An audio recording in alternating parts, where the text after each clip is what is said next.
about what some say happened to the bodies of those killed in the 1921 Tulsa Race Massacre. In May, we told you about the 3 possible sites of mass graves. Since then, more Tulsans have come forward with information they want you to hear.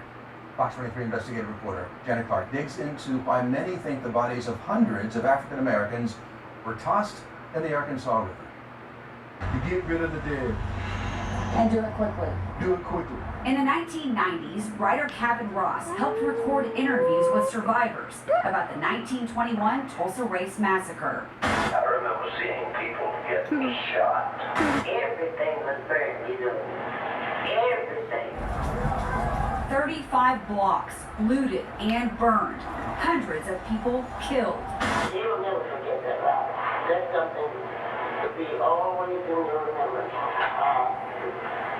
People were killed, you go and see the people later, and then some people you never heard of anymore. I think back at the time it was a big rush to get rid of the bodies. Since my Fox 23 investigation in May, Tulsans have been calling with information about what may have happened to the bodies. It could be thousands of people that was killed. Leon Beret used to drive a Tulsa City bus. And an old white man was on my bus, Carbondale Red Fork, by a river over there, told me that he seen them dumping bodies in the river. Retired teacher Keith Johnson says his grandfather saw what happened. He says, I saw them when I was working on the railroad, pull wagons up on the Arkansas River Bridge and throw bodies off by the hundreds. He actually witnessed that. But he actually witnessed it. He said there was at least 40 wagons. It wasn't a long discussion, but it's something that stayed with me all these years because the horror of it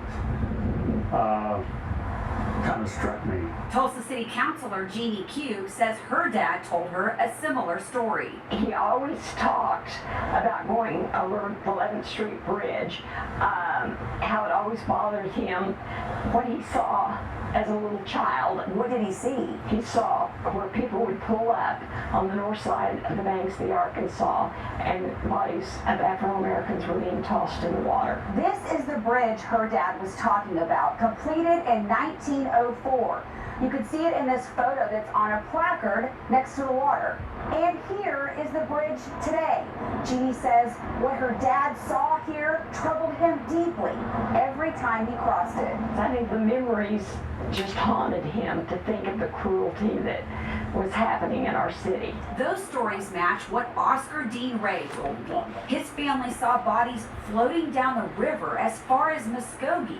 He says 3 bodies washed up in a fishing area, and his family buried them here in their cemetery. If you dumped them in the Arkansas River, which was right there, which is probably the most convenient, that would have been the quickest way to get rid of the bodies. The state's Race Riot Commission report said stories have persisted for years that the bodies of riot victims were thrown into the Arkansas River. Historian Jimmy White was on the commission. Well, some think that they just merely dump bodies in the Arkansas River to get them away from Tulsa and let the other people downstream deal with the disease problem. But like the commission's report, he says more evidence supports the theory that people were buried in mass graves. It just struck me because it was odd. Clyde had said that when he was 10 years old, he saw a group of white men digging a huge trench. They didn't even hire to do it. I don't know. Clyde said he actually saw several large wooden crates with African American bodies inside. You saw, what you think, maybe 5 or 8 crates, 5 to 8 crates, 5 to 7 somewhere in there. Here at Oakland Cemetery, along with 2 other places in Tulsa, those are the spots the city says it would like to explore in reopening the investigation. We got stories like that are hidden among us. You had some people that were disrespected and buried in unknown places. We're going to honor them some kind of a way. And one way is to find out where are they. In Tulsa, covering news that matters. Jeannie Q, Fox 23 News. Using wine bottles as weapons.